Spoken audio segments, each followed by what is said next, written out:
Hey folks, Post here, welcome back to another Pokemon Masters video, and this is, if you guys noticed, if you guys watched yesterday, a redo of a video I did yesterday, which turned out to be a slight disaster, because something went wrong with my recorder, and it turns out that, like, the volume was unbearable in that one, the game volume. But anyways, we're gonna try this again. Hopefully it's all good this time. It should be good. I fixed it. But yeah, in this video, we're gonna go over, like, a complete guide of at least everything I've learned so far about the Battle Villa. So, the Battle Villa just came back, right, in a new season. The opponents are still the same this time, but yeah, we're just gonna go over in general a guide to the Battle Villa, and just some stuff I learned from the first season, right? So, first of all, the Battle Villa. Number one thing you need to know about it is it's difficult. It is difficult, and the most important thing you have to, learn while going through the Battle Villa is resource management. And by resource management, there's quite a few things you do have to manage.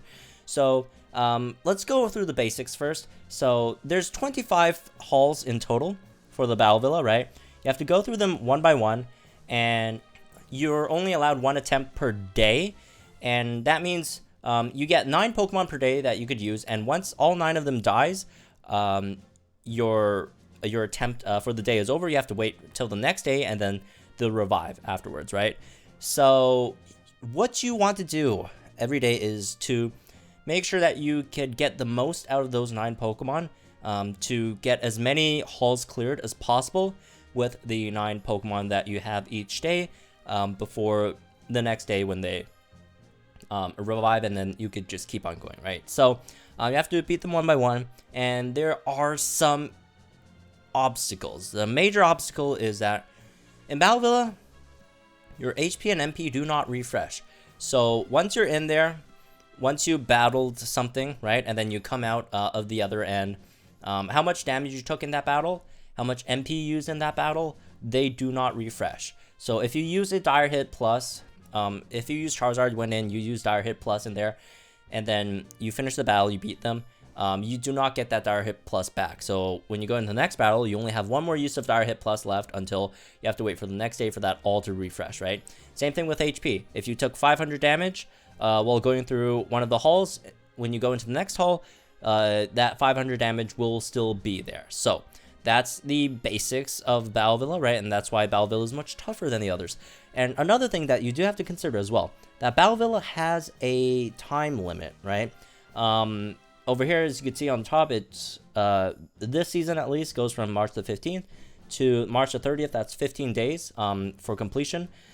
So you have to complete the Battle Villa before it ends, right?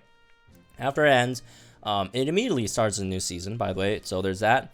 The enemies, they not 100% sure they'll be the same every time, right? For this time it's the same, but they could change in the future, right? So why do Battle Villa? Battle Villa gives you a lot of good stuff, as you can see. There's rewards on the sides, and what you're mainly going for is these things, these scrolls and these cookies. Scrolls, you could use scrolls to unlock slots on your Pokemon for lucky skills, and then in those slots you could use these cookies to learn lucky skills, and lucky skills are really strong. I have a complete list of lucky skills that I went through in another video. I'll post the links to all these videos that I talk about in the comments down below, right? So there are a lot of really strong lucky skills, and also I did do a video going over which lucky skill would be best on which striker, and I'll post that video in the comments down below as well. So lucky skills, these are what you're trying to get from the Battle Villa, right? You get them from beating the opponents, and you could also get them from co-op battles as well, which, by the way, apparently co-ops don't refresh after a season for some reason. And you can also get them from milestone rewards. Milestone rewards is just when you reach a certain milestone, you get a certain amount of rewards, but you don't get these rewards until the whole Battle Villa season is finished. You get them at the start of the next season, right? So this is a bunch of good stuff as well. So in total, there's 25 floors, right? So there are some other things that you do get to help you with the Battle Villa, right? There are recovery items. There's HP recovery items, and there's also MP recovery items. which you could use them to recover, obviously, HP or MP. And there's also other items. These are battle items. That stuff that raises your stats before you go in. You could use those. You could raise your crit. You could do whatever, right? There's a lot of other stuff. Status conditions, reduce physical damage, reduce special damage, right? All that stuff. So there's different items for that as well that could help you throughout the Battle Villa. You don't get any refreshers on those, so the ones you get at the beginning are all the ones that you get until you beat a boss. So every 5 halls is a boss. So the structure of the Battle Villa is like this. There's 25 floors. They're separated into 5 groups. Each group has 5 different halls, right? So for the first group, as you can see, so in each group, the first 3 battles are really simple. Like, these are all just 1 weakness enemies, and there's only 1 line of opponents that you have to beat, right? So these are quite simple.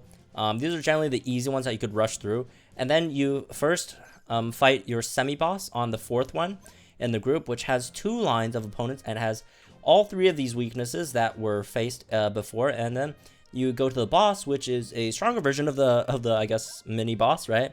Which has 3 rows of opponents, these are the really hard ones, right? And then after you beat them, you get a chance to choose either to get extra rewards or to get more recovery items, or I guess whatever these are called, like the battle items, right? So in terms of which ones you want to choose, the battle items honestly aren't that great. So basically what you're looking at is either extra rewards or recovery items, and how to choose, and here's how you choose between recovery items and battle items. For hall number 5 and hall number 10, these 2 bosses, once you beat them, I would highly recommend to get recovery items, because apparently as extra rewards, they only give out like level cap stuff, which you could easily farm unlimited times in the training area. So however, after hall number 10, every boss afterwards, these 2, I don't think you get any at the last one. Yeah, you don't get any at the last one, but for hall number 20 and hall number 15, I would suggest folks who are confident that they could beat the Battle Villa in time to pick extra rewards. If you're not confident you could beat the Battle Villa in time, then maybe go for recovery items. But if you are confident, and do keep in mind, there's no rush in beating the Battle Villa. You're not racing against anyone, right? Except for the time. You got, how many? 15 days here, right? You're not racing against anyone. You don't get a prize for defeating it faster than anyone, right? So if you play it slow and steady, and then you get the extra rewards here, you will get extra lucky cookies. And lucky cookies, the reason why extra rewards here are good is because you cannot get lucky cookies outside of the Battle Villa. And these are limited items. You can't farm them. These are only one-time things. And the lucky skill you get from the lucky cookies are completely random. So you have to like re-roll a lot of times for them, usually, before you could get the skill that you wanted. Well, sometimes, you know, if you're lucky, you could get it on the first try. I got mine on the first try for red, right? Which was pretty cool. But for example, my Skeptile, I've used up all the lucky cookies I could on my Skeptile, and I couldn't get the skill that I wanted, which was Dauntless, which is kind of unfortunate, right? So again, these are all limited, so if you have time, if you're confident that you could beat it in time, pick the extra rewards from Hall 15 and Hall 20. So, as for the units for Battle Villa, tanks and supports and healers are more important than they ever were, right? Strikers are whatever, right? They're, you know, just, I'll go over strikers in a bit, but generally, supports are incredibly important. Supports, basically, there's 3 different types. You have either a tank, a stat buffer, or a healer. So all 3 of these are really, really important, and they're used at different stages, and it depends on how your progression goes, right?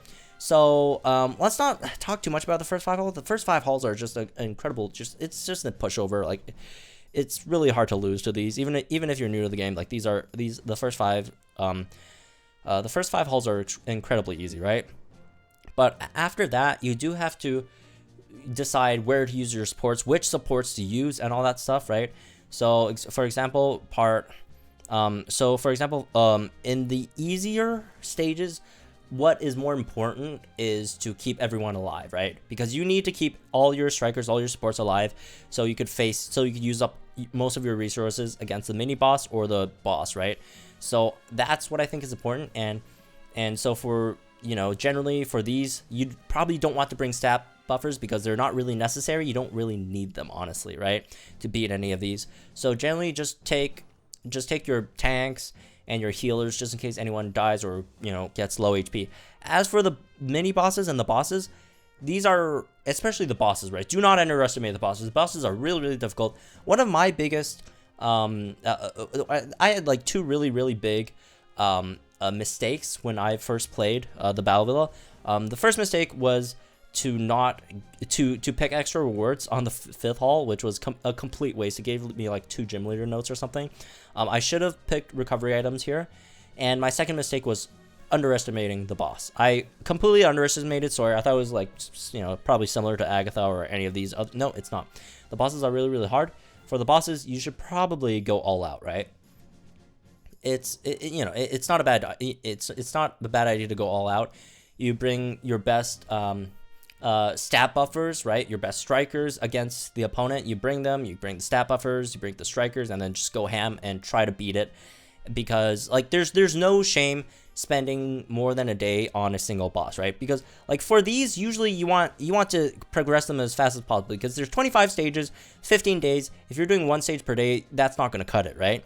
So you do need some days to complete more than 1 stage a day, and these mini stages, like these you know, I guess preliminary stages before the boss, these are relatively easy, and you could generally take on at least 2, maybe 3, you know, if you have decent units, or maybe even you do 3 and then push the mini boss, and then potentially even beat it and do some damage to the big boss in a day, right? But if you are stuck on a boss, no shame in trying to, you know, no shame in spending more than a day to try and defeat them, right? You can go all out. You don't have to worry about you know, saving units for the next few stages unless like you're extremely confident. But it's fine to go all out on these bosses because they are really, really difficult, right? So moving on to specifically which units to bring in each stage. So every time you go into a stage, the most important part is to plan ahead. Plan ahead what units you're going to bring. Plan ahead which moves you're going to use while you're in it, right? And here's how I plan. You check arena details, and this is also another mistake that I did make quite a few times as well in my first run. You could check your opponent types to see which striker you can bring, right? They're weak to, let's see, steel and fighting and dark. Then Solgaleo would be a really good choice, right? Because Solgaleo has both steel type and fighting type moves, and it's, you know, relatively strong, especially with a lot of stat boosting supports, right? And another thing you have to check is their attack types. So as you can see down here with these triangle things, that's telling you that the opponent has moves that are super effective against your units. It has a dark type move. This guy has a dark type move. That means don't bring anyone that's weak to dark in here. Don't make your tank weak to dark. Don't, you know, hopefully your striker isn't weak. It's generally your striker is not going to be weak to something that you're super effective against. With the rare exception of, I guess, dragon types, since dragon types are super effective against dragon types. And like honestly, that's not even that big of a deal either, just because like the only dragon type in the game that's actually weak to dragon is Kingdra. Like everyone else, Dragonite, Rayquaza. Dragonite's weak to, I think, ice. Rayquaza's weak to rock, and then I think Haxorus is weak to ice as well, right? So the only one you do have to like sort of worry about is Kingdra if you're using Kingdra, right? And which Kingdra is a decent option. If you sync it. If you don't sync it, don't use Kingdra, right? But yeah, Kingdra is a decent option here. Or no. What am I talking about? But yeah, do look at your opponent's weaknesses. Just press this button down there, and then you can see what attack types they are. Don't bring, try not to bring supports that are weak, or supports/tanks that are weak to your opponent's attack, especially tanks. Strikers not as much, but strikers you do also have to worry about sync moves, because do keep in mind sync moves from the opponent is AOE, so it doesn't matter what how much aggro your tank draws. Once they do sync move and they're super effective against you, their sync move hits you, it's still a super effective hit on you, right? And another thing that you do that you probably want to look at as well is in the arena details. It tells you what they're weak to. So over here it's burn. It's weak to burn, right? Sawyer's weak to burn, which you could potentially bring that. Some other stages they do tell you some more detail. Maybe not this one. Let's see. Let's go maybe Hilda. will give us more detail here. This Granbull's weak to poison. Hilda, these guys are weak to sleep. You could put them to sleep. Hilda's weak to special moves, physical moves for Kingdra, you know, special moves for Salamence, so you could plan like that as well, right? So yeah, there you go. So that's basically what you want to choose for your opponents. For your opponent Pokemon, right? Again, for the striker, just choose whatever's super effective generally. Either that or just bring red, I guess, since red is just such a phenomenal striker, right? Red, Metagross, just, you know, the really top tier strikers. If you really don't have anything like good for a stage, like for example, if you don't have any if you don't have like blue as a flying type for this one, you could maybe just bring in red if you have red, or Olivia or Metagross. Gross, I don't think, you know, it's gonna be that bad, right? And honestly, there again, for the supports, I did go over in a separate video, which again I'll link in the comments down below, a detailed video about which supports you should bring, right? There's I went over all the supports. There's a lot of great supports. Obviously Alakazam just got added, so I didn't talk about Alakazam there, but Alakazam is a top tier support in Battle Villa, right? Gives you HP back, tanks, buffs, right? Alakazam is just great. That's the one that wasn't out yet when I did that video. Just keep that in mind as well. And as for the strikers, like again, just bring super effective Pokemon, right? Or super effective strikers. Don't bring like I don't know, like Avalog or something. Or Avalog is actually a striker. I guess Abomasnow or something, or Lapras against like Ice Weak Siege. Although you could probably beat it. That's probably not a good example, but you know, you get the point, right? So again, those are generally what strikers you want to bring, what supports you do want to bring. So yeah, that's basically all I got for this, right? Just a few critical things to keep in mind. Weaknesses, some things that I didn't, you know, I wasn't as aware of the first time, which is opponents' moves, your own weaknesses, right? Not to underestimate bosses. You know, it's fine to go all on bosses. You know, it's fine there. And also, for the first 2 bosses, don't pick extra rewards. The extra rewards are just terrible. So, anyways, that's me for this one. Hope you guys enjoyed it. I will be doing Battle Villa. I'll upload my Battle Villa playthrough again. I probably won't stream it. I'm probably just gonna do playthroughs, just because it's the same as last time, right? I'll upload videos on those, so stay tuned for those. And yeah, let me know what you guys think in the comments down below. Like and enjoy this video, so we're in the channel for some more Pokemon Masters content. And I'll see you guys in the next one.